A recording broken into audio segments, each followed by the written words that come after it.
This is Hammond. And Jessica. And you're listening to the Friendly Atheist Podcast. Please go to patreon.com/Friendly Atheist Podcast to support the show. You will get bonus episodes and ad-free episodes.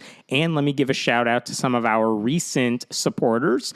Those include Christiana D, Jukari, Amy L, and Jeff. Thank you so much for your support. Thanks, guys. And how was your week? It was okay. How was yours? It was horrible. Okay. Really? I don't know. I have no thoughts.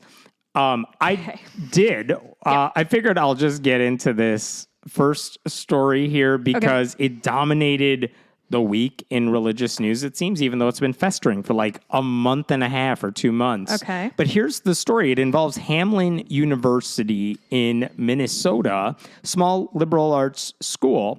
And basically what happened, I'll give you some backstory to make this make sense. Like, remember in like 2010-ish, there was this time when a bunch of cartoonists, bloggers, even South Park got in trouble or controversy because they were depicting the image of the Prophet Muhammad. Yeah. Yeah, and so sometimes it was for the sake of free speech. They're like, you can't tell me what I can or cannot draw there or used to do be it. Draw Muhammad Day. There was a Draw Muhammad Day movement online for a couple of years. Mm-hmm. And yeah, like there were people who said, I'm not trying to offend people, but if you're telling me I can't do something because of your religious beliefs, I'm going to do it just to show you that I don't live under your religious rules. It's sort of the root of anti-vaxxers of like, I'm not going to do this thing only because you tell me I have to. Right. You can't tell me what to do. I want 75 guns.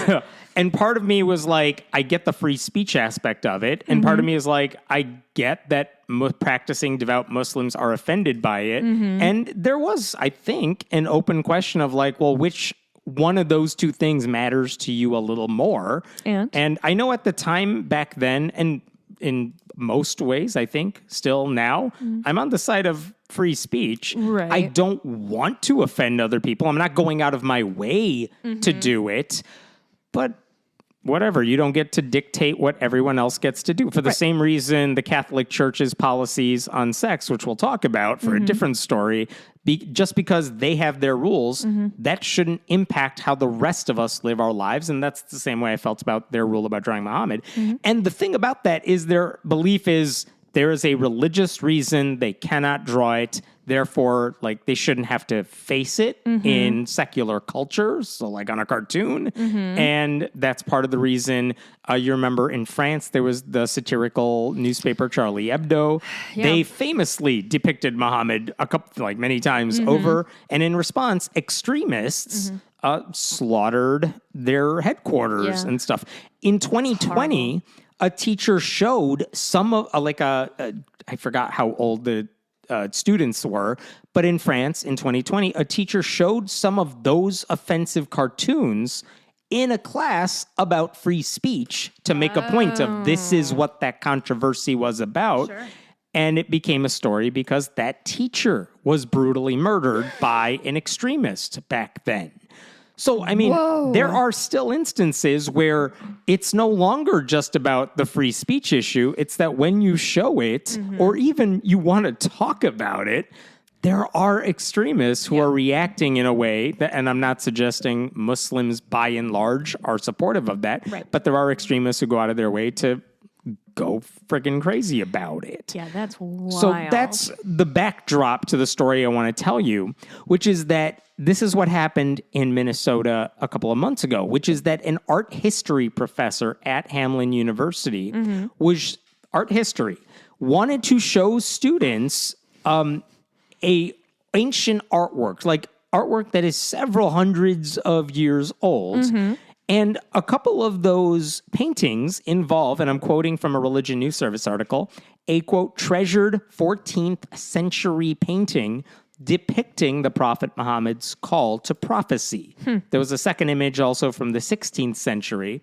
And here's the thing. He wanted this teacher, I believe it's a woman, but she wanted to show these images in the classroom. One of the reasons she wanted to do this is to say this idea that Islam as a religion says people cannot show the depictions of Muhammad. That's one, it's not old. That's a relatively new phenomenon, and it's not necessarily widespread. It's not every sect of Islam that believes that. Furthermore, these were devotional. These were images painted by practicing Muslims as a way to honor their God, no different from like Renaissance artwork depicting Christianity, things like that. Wait, are you telling me that the 20th century happened and people got more extreme about their views? Because I haven't seen that repeated in any other story. Right. And the whole point is that it wasn't taboo to depict Muhammad at the time. And then, just to make this abundantly clear, the same professor told students, like, I'm going to do this in advance, and here's the reason I'm doing it. If you don't want to attend that class, you don't have to. No harm, no foul, whatever. No consequence? No consequence. Okay. Like, because I know it may rub some people the wrong way, but I'm not doing this to provoke you. Right. I'm doing this because there is an educational value to it. Now, this was an online class. I'm not sure why, because it was last semester, not like 2 years ago.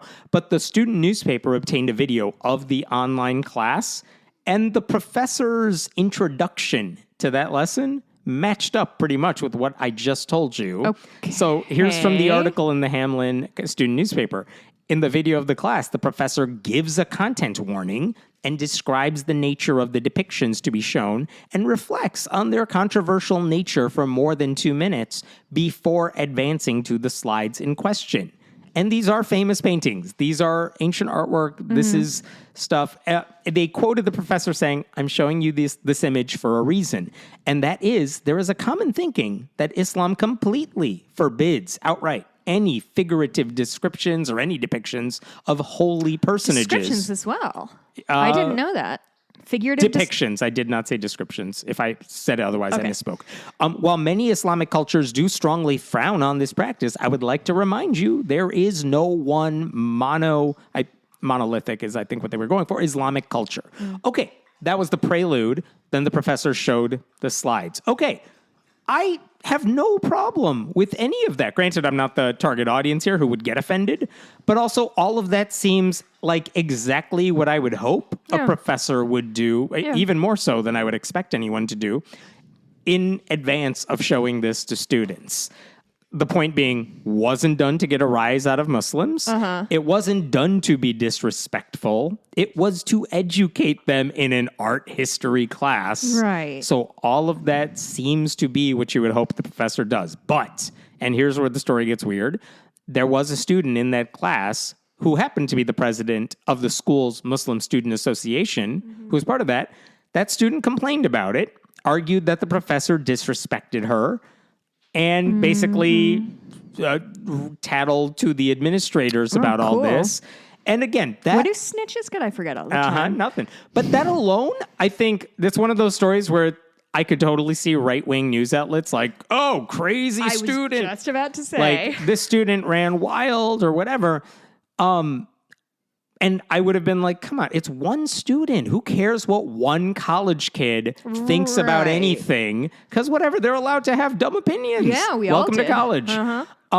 The problem is that the school later responded universally, and they called the instructor's decision to show the artwork an undeniably inconsiderate, disrespectful, and Islamophobic thing to do. And then the instructor's contract was not renewed. Oh, no. And a spring semester class the instructor was supposed to teach was canceled. Shit. So there's your story there.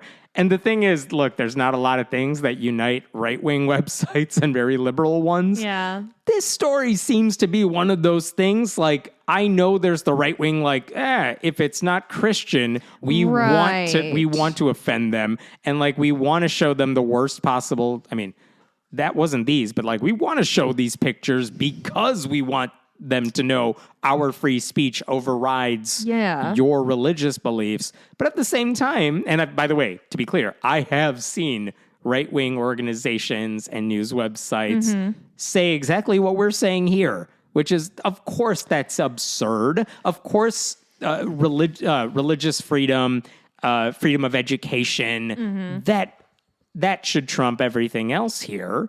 And it's absurd to punish the teacher for trying to educate students.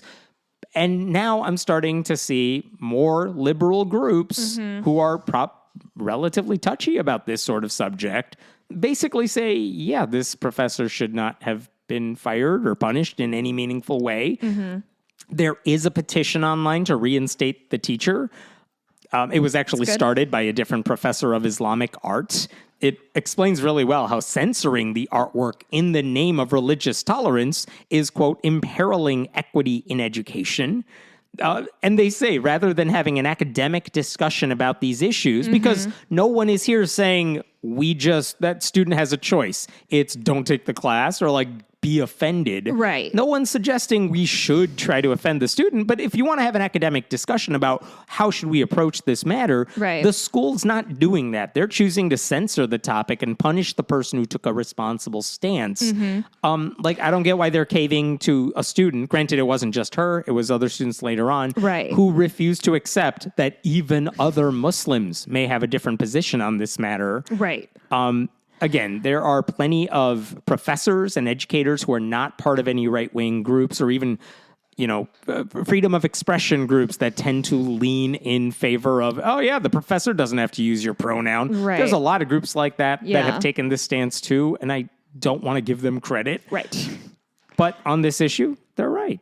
So I have just been kind of skimming through the literary canon just quickly to find out how frequently I, as a literature major, probably had to read about rape. And I guess I just want to compare it to that a little bit because I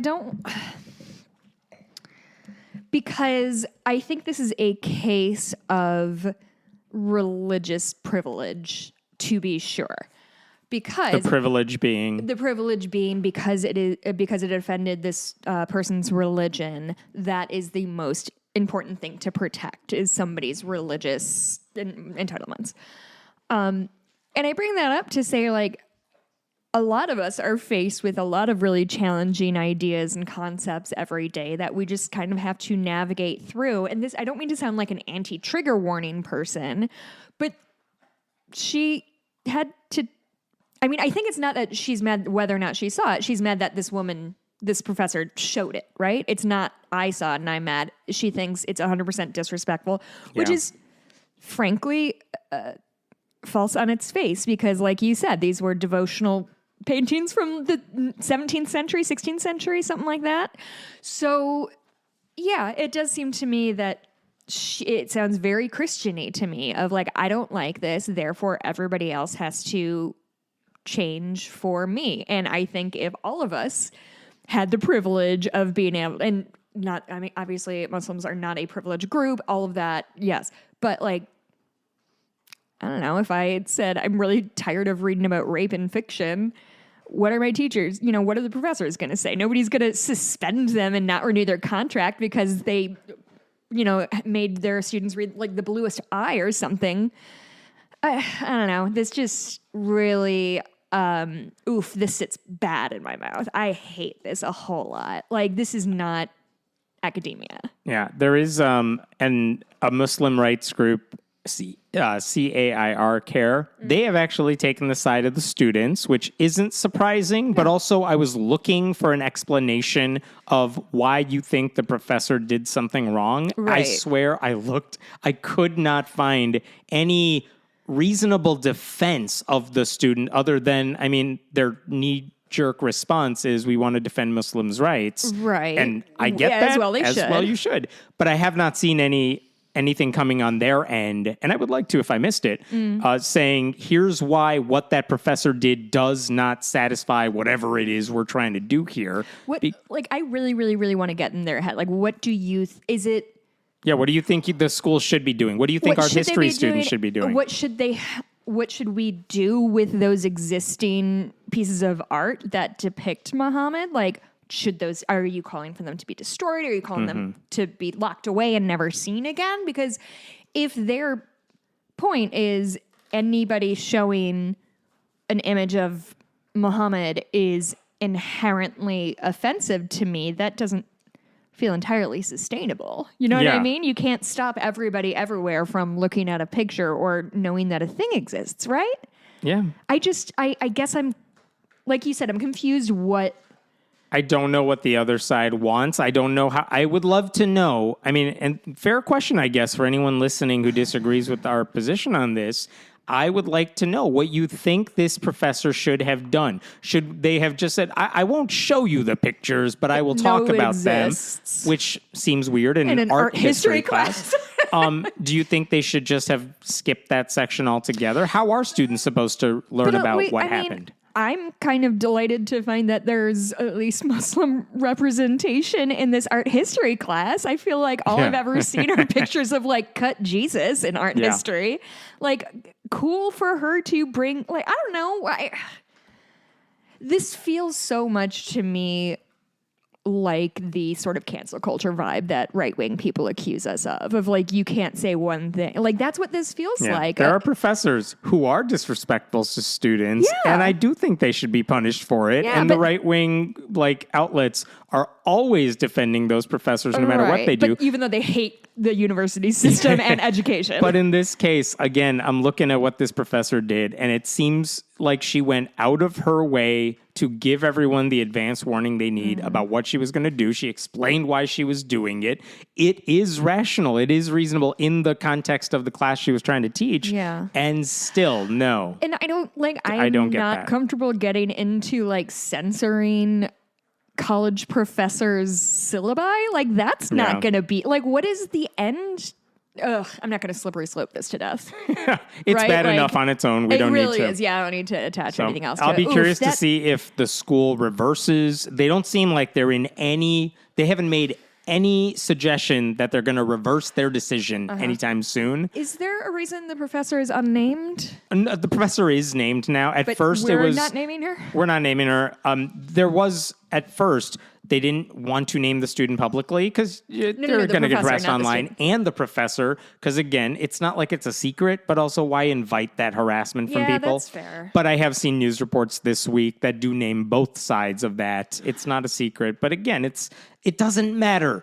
There's an art history professor who did this. There's a student who was upset. Who should win that battle kind of is the question. Yeah. And in this particular case, if you didn't want to see it, no one was forcing you to see it. Yeah. And acknowledging its existence anybody else is part of the class. Yeah.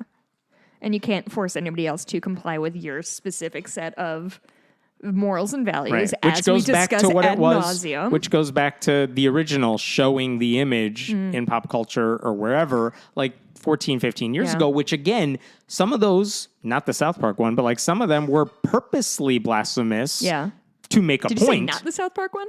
They literally did not show an offensive picture. They were just going to show a pretty normal picture. Just a brown dude. And I believe, if I have it right, Comedy Central made them cover it up and at one point censor it. And they actually tried to make comedy out of it by putting a little disclaimer like, Comedy Central made us do this. Anyway. Like, those kinds of things always make me think back to, like, things that people think are inherently part of their culture that only came around like 50 years ago. Like 150.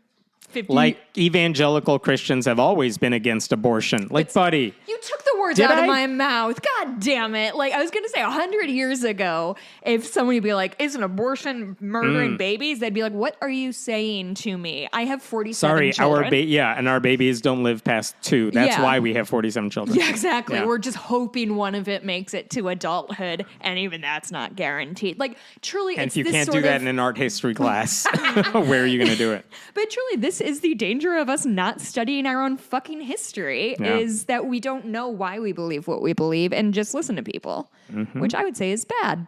That is bad. Let's talk about speaking of which, segue. In something Kansas, something bad happened in Kansas with the Catholic Church.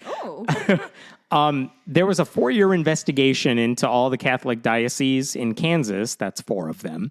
And the investigation was done by like the Kansas Bureau of Investigation. It was, I believe it was a Republican attorney general who's like calling for it to happen. This is after in Pennsylvania, Josh Shapiro, then attorney general, got a report, got a grand jury. That report was released, and it kind of opened the floodgates this time around for investigating the church and the sexual abuse within it.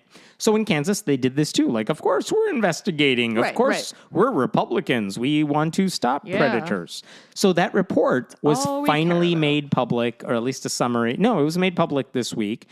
And bottom line, here's what the Kansas Bureau of Investigation found. They said we focused on reports of clergy sexual abuse in the state's 4 Roman Catholic dioceses, along with one other group that they said was included. But they found Another 400. It's like a breakaway institution? Catholic group. Gotcha. It's not technically Catholic, but whatever. I see. We did it We're all. Newfangled Protestants. And they found 400 victims of sexual abuse since 1950. So all the time we can trace it back to when they started keeping records of this stuff, we got 400 victims, and we found 188 alleged predators who were basically on the church payroll. 188. So we're looking at not just a couple. Something each. Yeah. I So did we're not the just math looking for you. Thank you. We're not just looking at a couple predators who are prolific. We are talking a systemic problem, would you say? Very systemic. Like These are people suspected of committing, I'm going to quote here, aggravated criminal sodomy, rape, aggravated indecent liberties with the child, and aggravated sexual battery. That's what the report said. Honestly, this is neither here nor there, but the way we name things is very strange, It's very and I find technical. it really off-putting. Yeah. Wow. So... Okay. So the question is, what are Kansas politicians going to do moving forward? Because in other states, one of the discussions that's been up for grabs is, okay, now that we have these type of reports, granted, in almost all these cases, the incidents we are talking about happened closer to 1950 than they did today. A lot of these are old cases. The people involved who are suspects no longer alive. They're very much in their old age. Even some of the victims may not want to revisit it. But in some states, they have said, let's open the window when you could file a lawsuit against your attacker for cases that have passed the statute of limitations. In some states, they have done that. We don't know what they're going to do in Kansas right now, but whatever they do, if they do anything, it will be too late for some. I mean, this is from the report. A few of the victims that the task force dealt with were in prison and attributed that in part to the sexual abuse they had endured as children. Many times, the victims thought they were the only victim of the offending priest, but following appropriate investigative interviews and actions, some victims learned for the first time they were not the only one the priest had abused. I should say, trigger warning here, some of the alleged victims had taken their lives. Now, all that is, we know that happens because it's happened in all these other states. So that in itself is not new. The question now is, are they going to do anything about it? The church, I should say, says it's taking it seriously, and there is something to back that up. It's like too little, too late, but it's something. They said, and they were right about saying this, like, look, the allegations are more likely to have occurred decades ago than it is today. And they participated in the investigation. They said they handed over stuff like that. I wonder how much of that is public pressure versus they're eager to do it. 100%. But this is important. The Kansas Bureau of Investigation's report highlighted how, the Catholic Church cooperated with us, but they also hindered the investigation. And they specifically mentioned non-disclosure agreements that forbid, just like Jesus signed. Yes, that forbid victims from telling us everything. They said church officials used language, whether it's in the reports that they had written up about incidents, So there were incidents reports. There were some reports, but they minimized the seriousness or severity of abuse. Like, he was acting, immaturely. Like, buddy, the priest was acting immaturely. It's that sort of thing where it's I think his one responsibility is to be the adult in the room. You're they call him downplaying the allegation, right? They said there was a failure to report abuse allegations to law enforcement, a lack of transparent communication with parishioners about the allegations, horrible record-keeping policies, inadequate internal investigations, and surprise, an inability to hold people accountable for their roles in the abuse. So what I'm hearing is that parents were not told what happened to their kid. Not in every case, certainly. Nope. People downplayed or outright lied about what happened to these children. And as a result, sounds like a lot of people died. Good job, Catholic Church, as usual. Fucking nailing it. Part of the report said, listen, there are some active cases where there could be criminal charges filed because the people are around to do it if they wanted to. But so far, granted it's early, no prosecutor has taken the bait yet. They haven't said we're representing the victim and we're filing a lawsuit against this church person. There were 30 cases where the task force submitted affidavits to law enforcement. Wow. But it depends on, do the victims want to pursue charges? Is there a prosecutor willing to do it? And even if you do, I mean, how much will it make a difference 50, 60 years down the line in some cases? I think if you're looking for any sort of real consequence other than lawsuits, the consequence could happen if people who still call themselves Catholics in Kansas said, you know what, I'm not part of this anymore. I'm leaving. I'm not using the label anymore. I'm not sending my kids to a Catholic school if I can get around that. Like, tradition is no excuse to keep propping up a criminal institution with your tithe money and your attendance. Yeah. Oh, boy. It definitely is a, vote with your wallet situation here. And it's... The thing that is tragic about all this is I know plenty of people who take their Catholic faith very seriously and draw a lot from it. And you're taking that away from people too. Like, you're not just harming the people who you physically harmed. The ripple effect is massive. And even if it's just like a horrible crisis of faith that somebody has to go through, and maybe they'll come out an atheist, or maybe they'll end up being like, I don't know, a universal. What was that? What's the one? Unitarian Universalist. Yes. Universalist. Oh boy, this sucks. This sucks hard. They should stop doing. Hey, can they stop doing this shit? That's not how the church works. But here's a silver lining. This is the next story that involves the Catholic Church again. Shit, Lisa Marie Presley died. Oh, I saw she had gone to the hospital on my way here. It's so weird because Ross and Carrie definitely mentioned her on their New I love Year's how prediction. That is your source of news. No.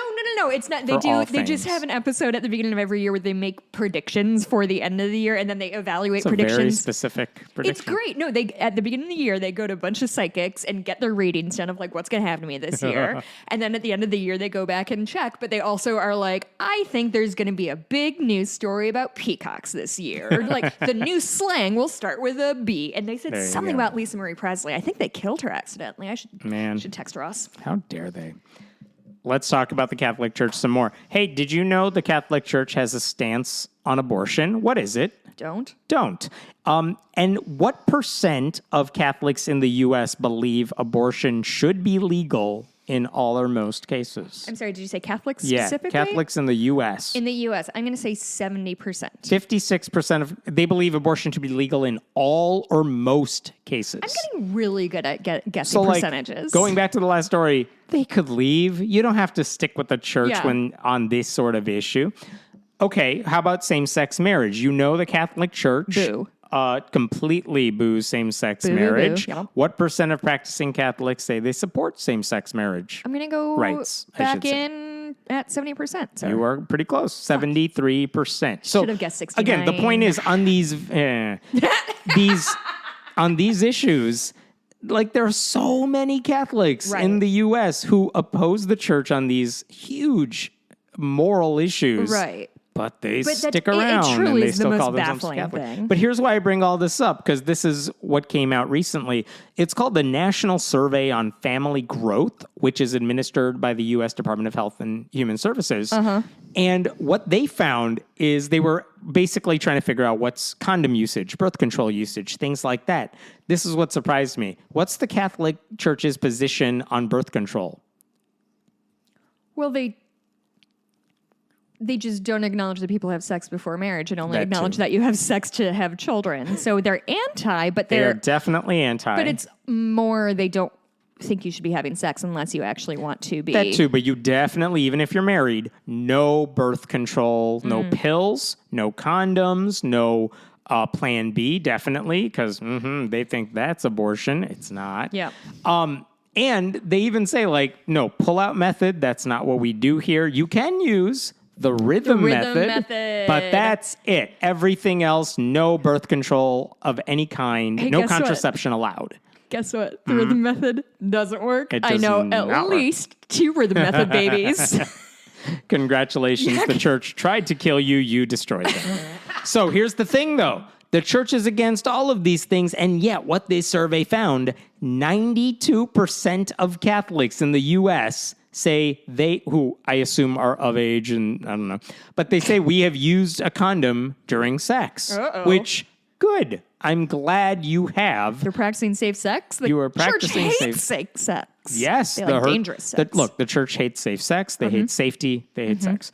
So Mother Teresa, when it came to birth control pills, condoms, when Mother Teresa was alive and she was housing all these poor women in Calcutta, one of the things they pointed out is, well, HIV is spread in this community. And if these women knew about condoms, they would have another barrier to protect themselves. I'm just wondering and what- Mother Teresa was still saying, no, you can't use condoms for any reason. But she's like the best, right? I thought she was She is everybody's 100% favorite the best person who She ever didn't lived. She ever is Saint Teresa. let people die But so think again, the point poverty being, was that's what happens good. when you apply the Catholic Church's beliefs in matters Truly. of contraception and even And beyond also, that. I would like to say that I bet the Catholic Church decided no condoms well before the AIDS crisis happened, and they were Right. mostly worried about like fucking syphilis. But that's the thing. 92% of Catholics say they have used condoms. 68% said they have used birth control pills. 62% have used the pull-out method.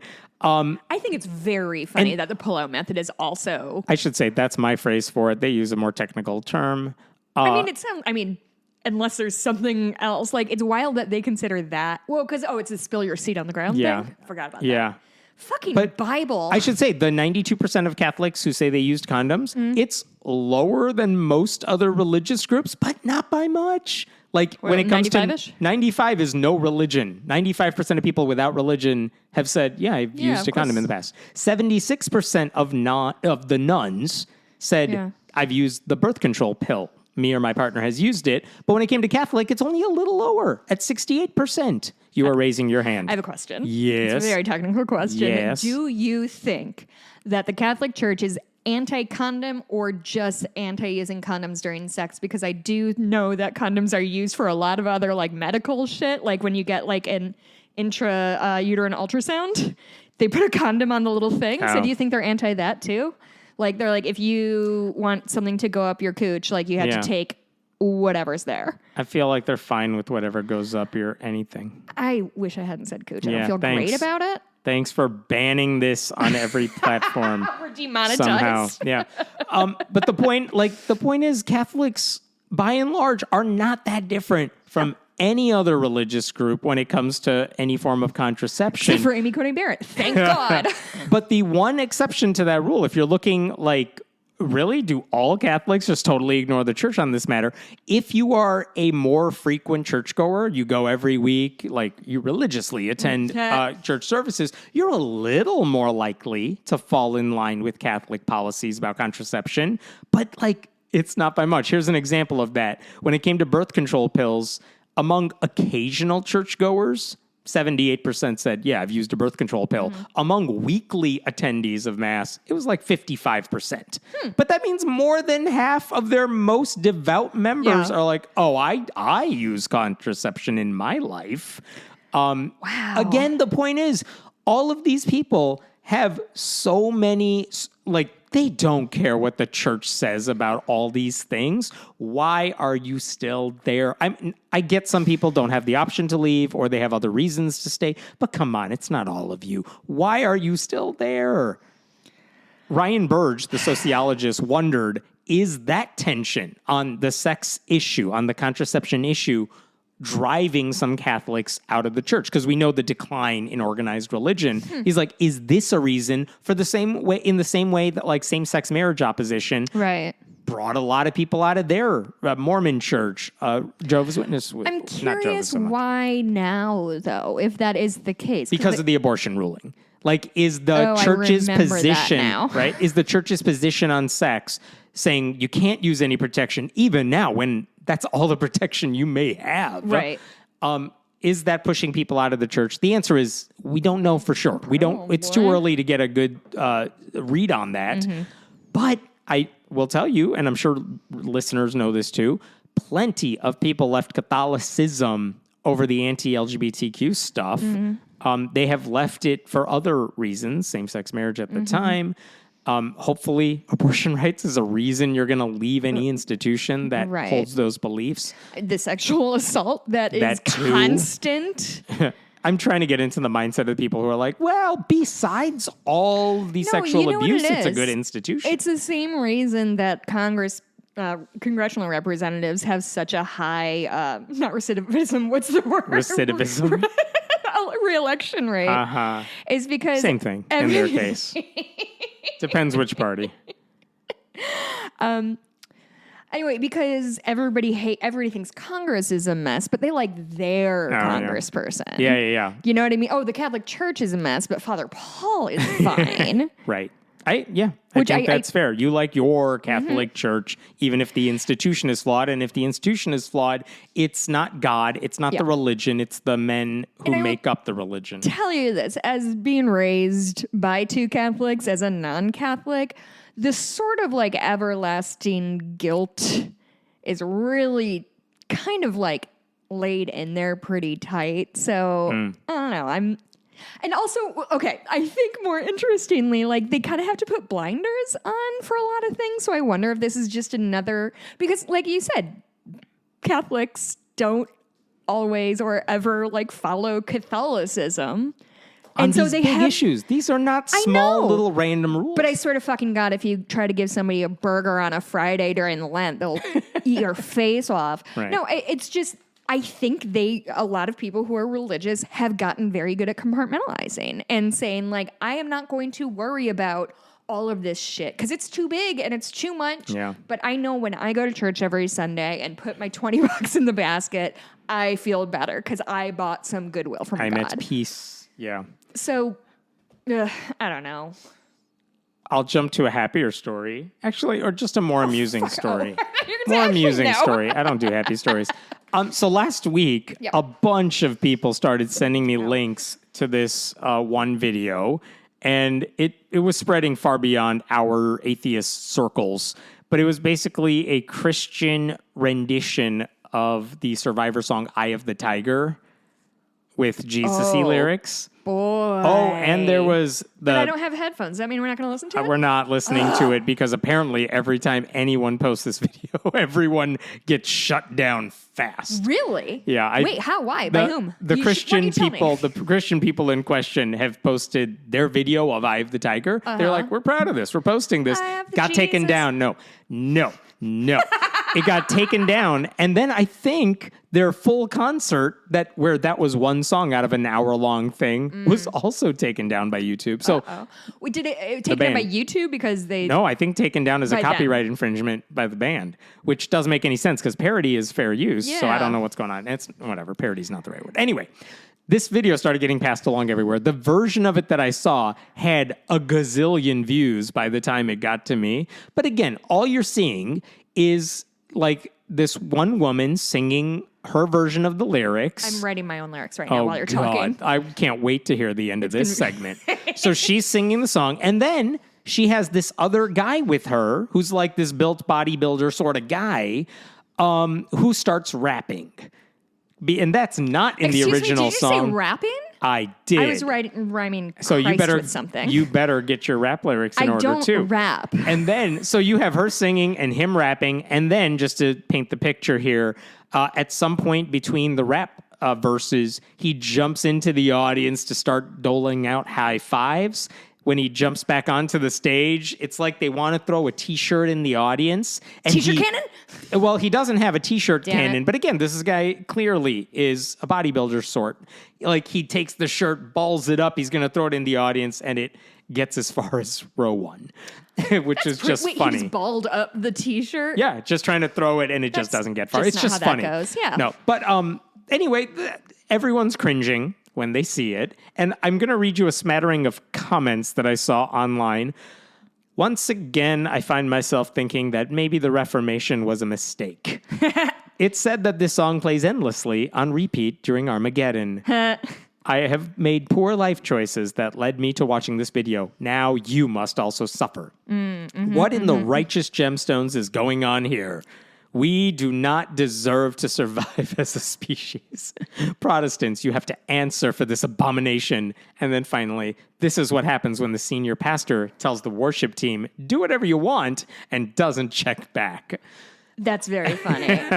I'm doing really good over here. There are some really amusing TikTok responses. There were some Instagram reels about all this. Again, millions of people saw at least a clip of this thing based on the numbers online.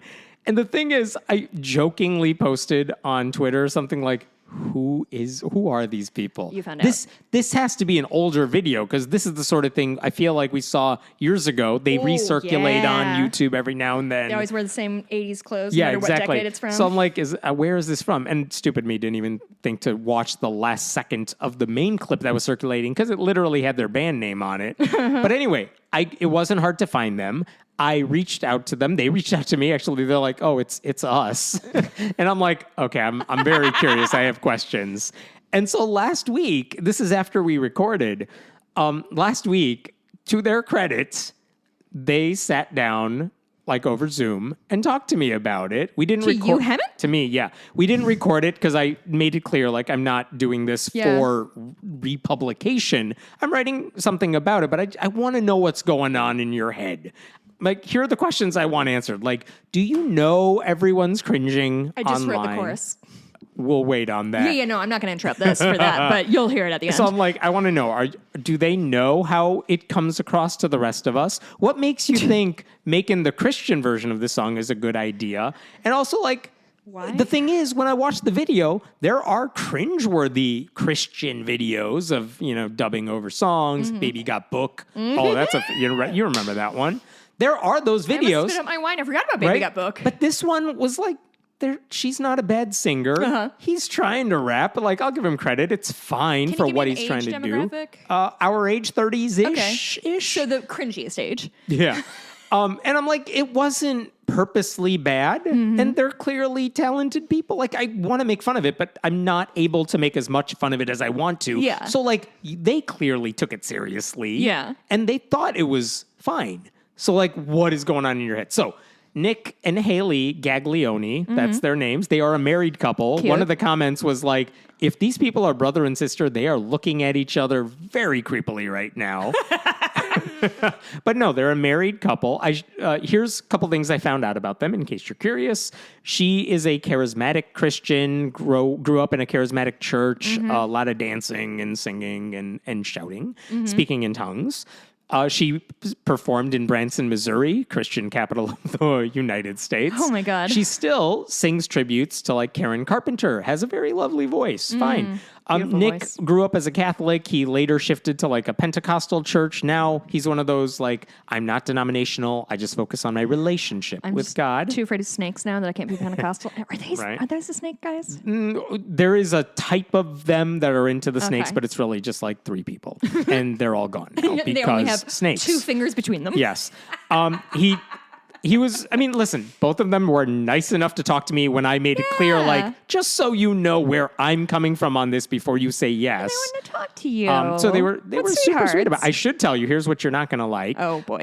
They don't hide the fact that they're super conservative. They supported Trump in 2020. Okay. Back in the day, Haley said she first went, like, quote unquote viral in 2012 because MSNBC interviewed them during a rally. So there was a clip of them on MSNBC, and then it got tweeted online, which was her and her group of people singing an ode, wait for it, to Rick Santorum. back in 2012 when he was running for president. Yep. They That's also a blast from the right? past. They also believe homosexuality is a sin. They think Obviously. atheism is something that happens because you might get hurt by the church. Sure. And I And wasn't. what is their take on that? If you're an atheist because they got hurt in the church, they're like, okay, then we're going to do everything we can do to make sure churches are safe places for everybody, so everybody can enjoy their relationship with God without fear. No, they're going to rap. And so they got married at Valentine's Day. They formed a group called 2 for Christ, number 2, FOR, 2 for Christ. And Is that a play on something? no, just there's two of us. There's two of us, And we're but they for use Jesus. FOR, Yeah. not 2, the numeral 4. I the know. 2. Trust me, we had a long conversation about the marketing of this. But I will say they were like, you know what?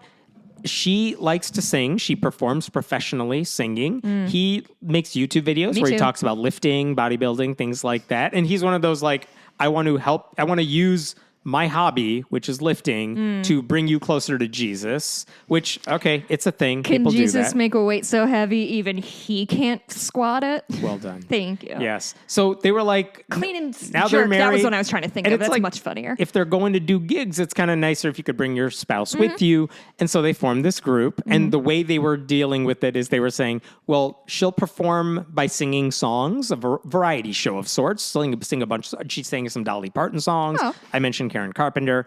And then he would give a sermon like for 20 minutes telling his testimonial about why he found God. And that was their show that they were pumping iron. and pumping iron. Yeah. And they were like saying, here, this is what we do. Book us for your next thing. Sure. And a church in Ohio reached out to them last summer and said, well, we're doing an entertainment night to raise money. We want to hire you to do the thing. So they were like, we're very excited. This is our first gig. So they planned out their set list. Like she's going to sing these songs. He's going to speak for about 20 minutes. But they're like, we should do something together as kind of a capper closer. And he's also a rapper? That was not a part of it. What happened to is his he's SoundCloud like, page. he tells her very frankly, he's like, well, I'm not a singer. So if you want me to sing with you, like, it's not going to sound great. You're the voice. Yeah. And she's like, well, he said, I can rap. I mean, it's comically, he knows where he's coming from. He's like, if you want me to do it, I'll participate in your I'll thing. participate in your thing. Yeah. So they jotted down some rap lyrics that were fine, whatever. Oh, boy. And they did this gig. And the thing is, this is what amused me. In December, the show was in October. In December, they posted the hour-long thing. I mean, as a marketing thing, right? Sure, like, of course. here's They're what proud of their our work. show looks like. Right. And it got like a few hundred views on YouTube, like totally fine, but no one's really watching the whole thing. It's not going viral in any way. And then at the very end of December, actually, I lied. Let me back up. I think they posted that video in October, and it got a couple hundred views right after the event. And then in December, Nick's like, well, you know what? That song is the thing that was the most fun. Let me just post that clip as a separate thing. And that is the one bong. that started getting, I don't know who saw it first, but it started appearing on Instagram and TikTok. And now it's out of their hands. No one knows who these two people are, even though they tried to market it. They have their bless names their there. hearts. And then someone made a version of the video in order to make fun of it that had a thing like, those written descriptions at the beginning and ends of music videos. Like, here's the band, here's the song's name, the record label. It said 2 for Christ, Eye of the Tiger, and then in parentheses, Christian version, except that Christian was missing the first I, so it was just CHRST. So it's like Christian version. And Nick was like, they were making fun of us thinking we don't know how to spell Christian. He's like, we didn't do that. But how do you tell the viral people on the internet? Right. Like, no, you're making fun of the wrong things. Yeah. I saw somebody who spelled atheist wrong today. So, like, I feel you, bud. Yeah. And so that's the thing. It was a cute story. They were like, I asked them, like, are you doing any more? You got to do this now at every show, pretty much. Yeah. Or if not Eye of the Tiger, then a different song that you do together. Because, like, this is now your I thing. need to hear you rap forever, sir. They should do Linkin Park. Right. Or butcher when that. Adele and and Eminem. Adele and Eminem? No, Rihanna, Dido. Dido and Eminem stand. There you go. You could do all of this Stan, stuff. You pulled it out. So impressive. I know my Do you rappers. remember when Elton John did that with Eminem Very at the controversial. VMAs? And it was No, at the controversial. Grammys. It was the Grammys? Oh, yeah. Oh, that makes more sense, I guess. So at the end of the day, I'm like, are you doing? They were saying we're preparing for our next gig. And like, yeah, we're trying to figure out if we could do anything that might be interesting to top it. They're I never don't going to know. be able to recapture lightning in a bottle like this. You know, we had that discussion. Yeah? Because I'm like, listen, I've gone viral every now and then for stupid things. You can't. And it's like, you can't predict it. What you can do is you put your stuff out there, be proud of it, and then, you know what? If it happens, it's out of your control. And they're clearly thinking God did this for a reason. Sure. I appreciate that they talk to me, and I disagree with just about everything they believe, and vice versa. Can we compromise that I can read my lyrics and I won't sing them? Because they're very good. Considering Listen, you the all heard rest me write of them in you real can time. just forward for While 1 minute. While making small talk with Hammond, I wrote the following lyrics. Sing your song. It's the blood of the Jesus, it's the joy of the Christ, rising up from his death cave to save us. I don't know if it's called death cave, but I didn't have It's another so not. 2-syllable word there. And the last known believer keeps a prayer in his heart, and he's watching us all with the eye of the Father. It's good, right? Congrats. I think people are going to really like that, and I think I'll probably make a music video. I I have seen the lights. You watched me do it live, right? You did saw it me right in front of me. Right in front. I'm like that. What's that math thing where they like solve all the puzzles in the box? It's called math. No, the math box. What's You know what I'm talking about. Sudoku? No, the thing like magicians magic do squares? it. Magic squares. You knew what I was saying. Yeah, I just wanted to mess with you. I think those are really good lyrics. Please never do that. Don't make Jesus songs. I swear to fucking God, you are going to see this legal notepad. We just lost framed 97% of our in audience. the Rock and Roll Hall of Fame. Glass onion style. I am my generation's Weird Al with less curly hair and less of a penchant for... And 1% of the grammatical writing. less of a penchant for Hawaiian shirts, and I can't play the accordion, so... There you go. Okay, let's talk about New Brunswick. New Brunswick, Canada. Canada? Okay. This is a wild story. They have a legislature in New Brunswick, and get this, there's a Hindu activist. His name is Rajan Zed. I've known about this guy for, I think, 20 years now, because if you cover church-state separation, he comes up every now and then, because you know how, like, Christians do an invocation at city council meetings, and then, of course, there's an atheist group that says, well, if you're letting them do it, we want it in. Yeah. And then more recently, Satanists are like, well, we have an idea for you. Oh, yeah. But this guy, Rajan Zed, who is like a one-man, I represent Hinduism, that's his thing. Okay. He's done it. I don't know what group. He has a group, but I think it's like the Catholic League and Bill Donahue. It's just one guy. I'm sure they think they have other people. It's 1 million but you'll moms. never meet. And exactly. My friend Joan, 1 million moms. Right. So 1 million Hindus, Rajan Zed here. He's, for 20 years now or so, he's been like, oh, I would like to deliver an invocation for you and for this group. And one time... This is like 10, Is he 15 years self-financed? ago. Does he just like fly all over the country? Very good question. But one time he's like, I would like to deliver it in Congress. And he got his politician to sponsor him, which you need. Right. And he had all the qualifications because he's certified whatever. And he got to perform the invocation as a guest one day in the house. And I believe there were people there's a video of this on YouTube. It's old. But there were people in the balcony, like basically mocking him or booing him as he did it. Very disrespectful. I should say, you won't get anywhere with it because Dan Barker, who is legit a former priest, now an atheist, did the same thing. He got his congressman to say, yeah, I'll vouch for this guy. And he had all the qualifications, and Congress said, no, we're not letting you. Really? Started off a lawsuit, but at the end of the day, the rule is Congress gets to do whatever the hell it wants. Do we have the same representative? We do, but also it's not going to happen. So don't even bother. You have no qualifications. I don't either. Did you hear the lyrics I just wrote? Those do not count, and they're written on the paper that counts as your diploma, which doesn't count. Okay. Anyway, Rajan Zed has been going around doing invocations everywhere. So he reached out to the legislators in New Brunswick, Canada. And he says, you have an invocation.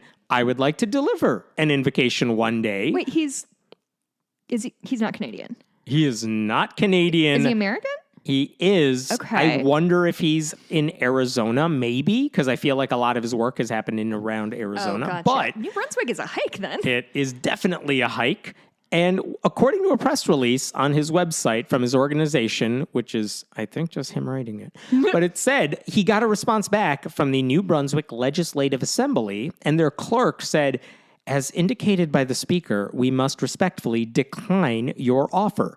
Our well-established practice, dating back over a century, has been to start each day with a prayer consisting of 2 separate invocations followed by the Lord's Prayer.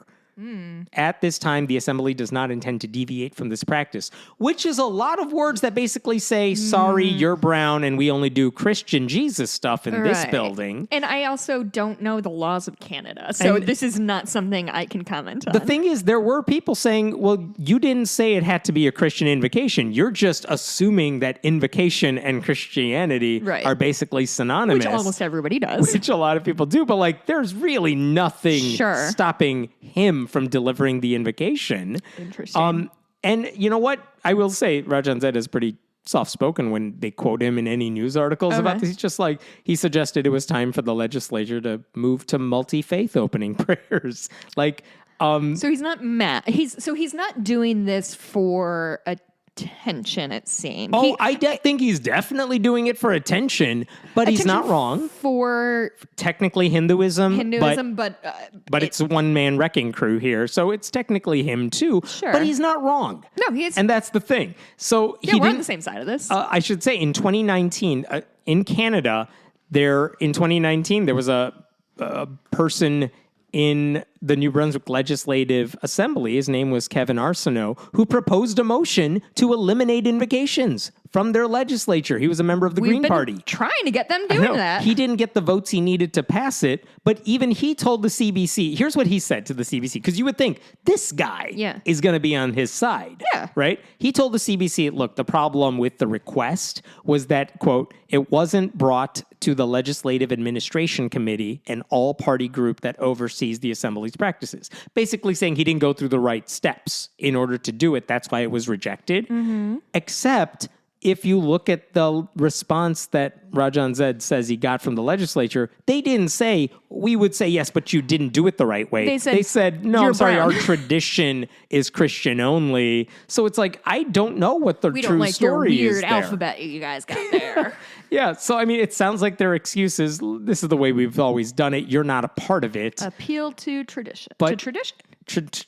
Appeal to tradition. And the thing is, I don't know if this is Rajan Zed's goal or what, but he did get a lot of media outlets in New Brunswick and like around Canada writing about this story, pointing out the fact that like, why are we doing this invocation? Why is it Christian only invocation? Whether it's by like written fiat or by tradition. Right. And should we be doing that? I mean, that's the conversation we should be having. But also I hope now if the problem was the method he used to get access, I hope some other group decides, well, we're not Christian, but we'll go through all the steps you want us to. And then what? You're going to say yes to us? I would love to know. We'll find out. Know. That's fun. Let me jump to this interesting study that just came out. I found this in like religious places too, but this is fascinating. It's a study from the American Enterprise Institute, which is center-right leaning, and the University of Chicago. But what they found is that during the pandemic, people didn't really change their religious identities very much over those couple of years. However, church attendance took a sharp hit. Also, not surprising because they were closed for a long time, and Zoom services don't quite do the same thing. But here's the interesting thing. None of that is shocking. What they found is pre-pandemic, just to name one group, 30% of people ages 18 to 29, 30% of them said they went to church. Oh, I'm sorry. I'm wrong. Okay. They said they never attended church. 30% of people under 30 said we never attend church. Now, spring of 2022, which is when they did the data, that number jumped to 43%. Wow. Never attend church. What about if you're single? It used to be 30% of people said we don't attend church. That's at 44%. People who are liberal, self-described liberals. Before the pandemic, 31% said I never attend church. Now it's 46%. Woo. Yeah. And every single demographic they looked at, the number of people who say, I no longer attend church has risen. Every single group. And that's the thing. Like, it's not surprising to me that liberals, singles, young people have if you weren't a serious churchgoer to begin with, Yeah. you very much probably left. Right. Like, I could totally get why you would have left by now. But I'm fascinated by how much of that group has disappeared. I mean, it shows if you were not a regular churchgoer before the pandemic, you didn't become one during the pandemic. Nobody found God in the pandemic, apparently. The pandemic seemed to take the people with the weakest religious commitments and basically force their hand. What are you going to do? And a lot of them decided they were fine without church. And the survey, because it's a survey, they didn't go into why is this happening. But again, we've talked about this. There's a reason a lot of those people, younger people, single people, liberals, want nothing to do with whatever the religious organization is. So many of them are anti-gay, anti-women, anti-trans, anti-immigrant, anti-science, anti-environment, anti-doubt, anti-choice. And during COVID, anti-doubt. If you have questions about your faith, that you are not safe raising those doubts in church and asking your pastor, like, why do I believe in this stuff? Just have faith. You know, those type of things. That's intense. Yeah. That's thought crimes territory.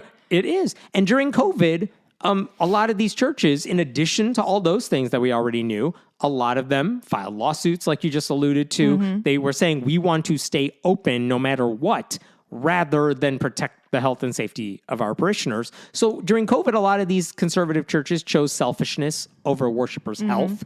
They demanded governments allowed them to stay open and spread the virus. And of course, I mean, obviously, they're lying to people because that's church. Sort of but like, why would you voluntarily participate in all that, especially during this collective trauma we've all been through? And why would you subject your kids to that? Right. So, like, I'm not surprised that it hit certain groups more than others. And it took this trend that was already happening of people leaving church. It just made it go faster. It hastened the trend. Like, I'm kind of glad to see that. I was trying to think, is there any downside to this? Is there any downside to them no longer going to church? Because more people are not going anymore. Right. No, I don't think there's any downside. I will say that I think we are never, in my opinion, this is based on me, I doubt we'll ever go below a certain floor, and I don't know what that is, unless we... A certain floor of excuse me, like, so I don't think it's ever going to go down below 30% or something like that of people who regularly attend church every week. Some people always will. Right. But in addition to, I'm devoutly religious, I think in a lot of places, at least in the United States, that people depend on their church for childcare and like food in some cases. And until we as a country can support people with a social safety net, people are always going to be reliant on their churches because that's where you meet friends, that's where you meet your community, and that's how you raise children, because you can't raise children by yourself. That's fucking insane. And to be clear, a lot of churches are not any of those things I mentioned, and they did the right thing for safety. They are not anti-gay or anti-women. They're very good about it, but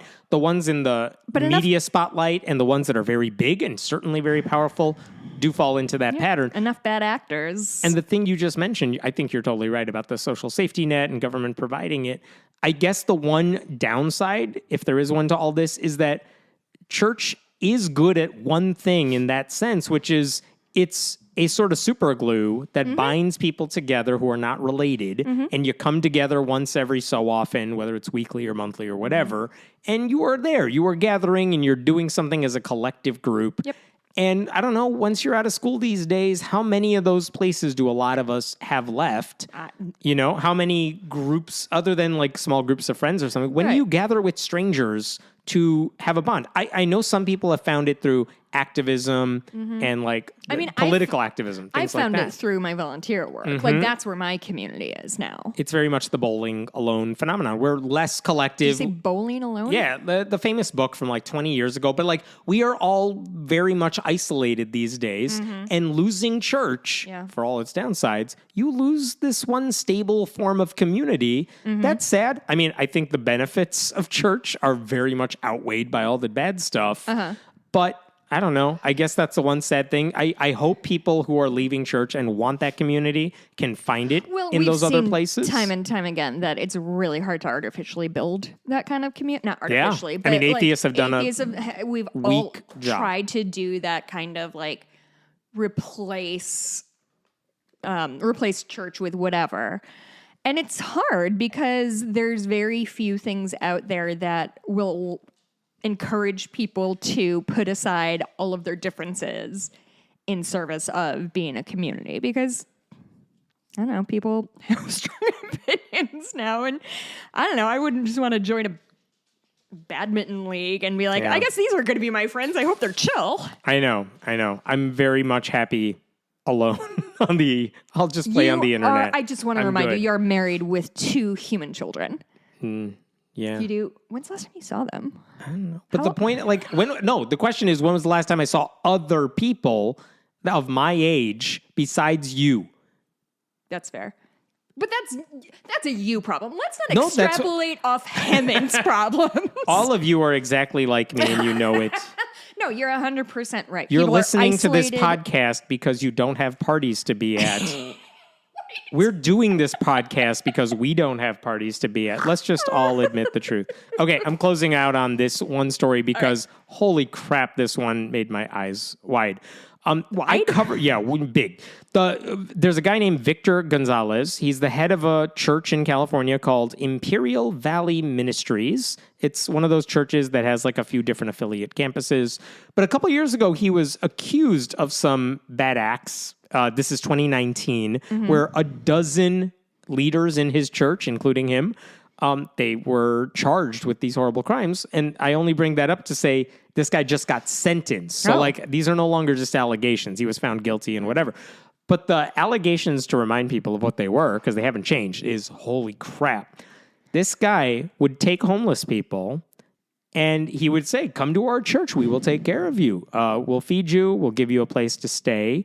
And then when they said yes and accepted that generosity, he subjected them, allegedly several years ago, to forced labor, basically saying, go panhandle for as your full-time job, and we're keeping a bunch of the proceeds. So they were pimps. In a way. I'm using your body to make money for me. Yeah. Forced labor. That's capitalism also. Coercing them to surrender any welfare benefits. Oh, cute. Mm-hmm. Serial killers do that a lot. He compelled them, like I said, to panhandle up to 9 hours a day, 6 days a week for the financial benefit of church leaders. Basically, they trafficked people with nowhere else to go, all for cash. I mean, to be fair, Ron DeSantis just did that too. So. They also found out, this is what investigators found out, they said the church gave him a safe place to stay, though, right? So all these people signed agreements saying we'll obey the church's rules. Those rules involved basically saying you have to give up your identification so you can't leave because you need that. You're not allowed to discuss, quote, things of the world. Oh, this is a cult. With your fellow inmates here. You're only allowed to read the Bible. And if you break any of these rules, you are subject to discipline. And by discipline, they basically meant starvation. By the way, in addition to the panhandling, the church leaders took their SNAP benefits, the Supplemental Nutrition Assistance Program. They took the victims' SNAP benefits to line their pockets to the tune of over $100,000. So, when those allegations came out in 2019, these people faced up to 20 years in prison for the fraud. Guess how much this guy, Victor Gonzalez, the ringleader of all of this, guess what he just got sentenced to last week? Oh, God. You are on the right track. 20 years in prison? 6 months. Oh. Plus 6 more months of home confinement. And his wife, who was also charged... So Hemant's life. And his wife was given a time-served sentence. We've kept you here long. You just go. Sure. You're good now. That's what they got for what they did to those people. And all of this is based on, the fraud. It was the SNAP fraud that they got this guy on, not the trafficking, not the taking these people. Yeah. They didn't... I don't know why. The settlement was. Prosecutors said, we'll drop those other charges if you go after this one. Do you know I don't remember the reason why. The Rashnish cult? Say that again. Rashnish the Wild Wild Country doc? You didn't see that? No. It was about brown people taking over a town in Oregon. How is that not your whole jam? We do that every week.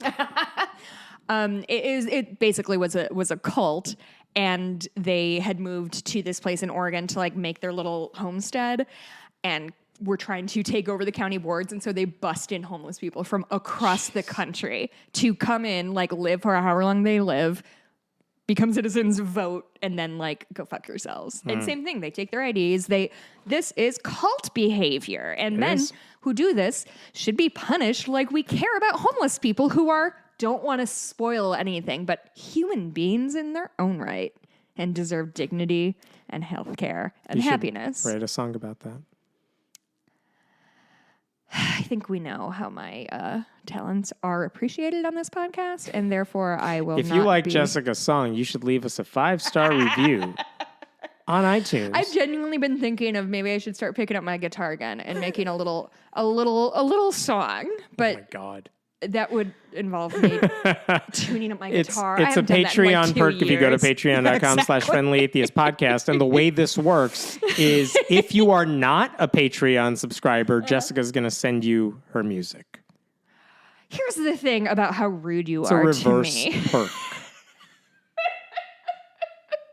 Listen, people were really concerned that we were fighting too much last week, and I'm telling you right fucking now, we're still fighting. Do you want to hear about our bonus episode topics? Yes. I just finished the show Bad Sisters. Bad Sisters. Mm-hmm. Dottie's birthday was yesterday. Aw. Mm-hmm. Getting into the JonBenet Ramsey case again. I want to talk to you about it. There's nothing to talk about. You want to bet? The JonBenet Ramsey case is the most wild, insane case. I'm obsessed with it.